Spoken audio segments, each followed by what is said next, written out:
Alors qu'est-ce qu'une étude commerciale? Donc il y a plusieurs types d'études et on va les voir justement dans cette première vidéo sur les études commerciales qui est un bloc extrêmement important parce que dans le cadre justement de votre BTS, vous aurez à faire des études commerciales sur votre secteur d'activité, sur votre stage, sur votre alternance si vous êtes en alternance. Donc déjà, il y a ce qu'on appelle les études documentaires. Donc, les études documentaires, elles peuvent être soit primaires, c'est-à-dire qu'on va créer l'information, ça veut dire que l'information, elle n'existe pas. Donc c'est à vous de créer cette étude de vos propres mains, donc de faire une étude de concurrence, de faire une enquête de satisfaction ou une analyse des performances. Ça n'existe pas, vous devez rechercher les informations qui vous intéressent par vous-même et créer votre propre questionnaire, créer votre propre rapport d'étude. C'est tout simplement ce qu'on appelle primaire, on crée l'information. Deuxième chose bien sûr, c'est les études documentaires secondaires.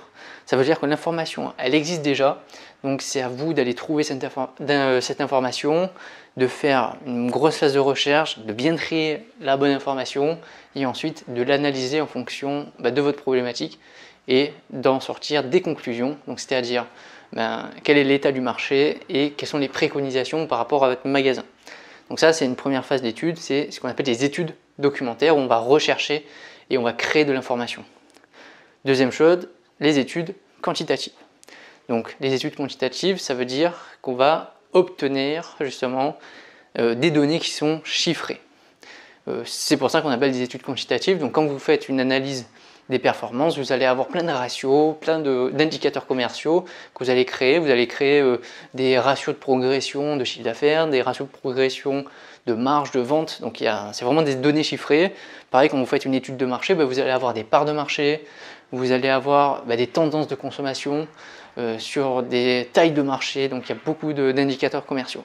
Et comme il y a des indicateurs commerciaux et qu'on a des pourcentages, des chiffres, c'est pour ça qu'on appelle ça une étude quantitative. Ensuite, l'étude qualitative, tout simplement, on va en quelque sorte analyser le comportement des consommateurs et apporter des explications aux études quantitatives.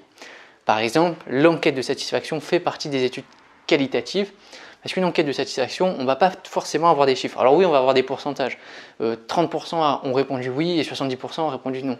Donc en quelque sorte, on va avoir des chiffres. Mais l'objectif, c'est pas ces chiffres, en quelque sorte, on va les interpréter pour donner justement un état des lieux du comportement du consommateur, de pourquoi est-ce qu'ils agissent comme ça, pourquoi est-ce qu'aujourd'hui mon chiffre d'affaires il baisse, peut-être parce qu'ils n'ont aucun intérêt pour votre produit.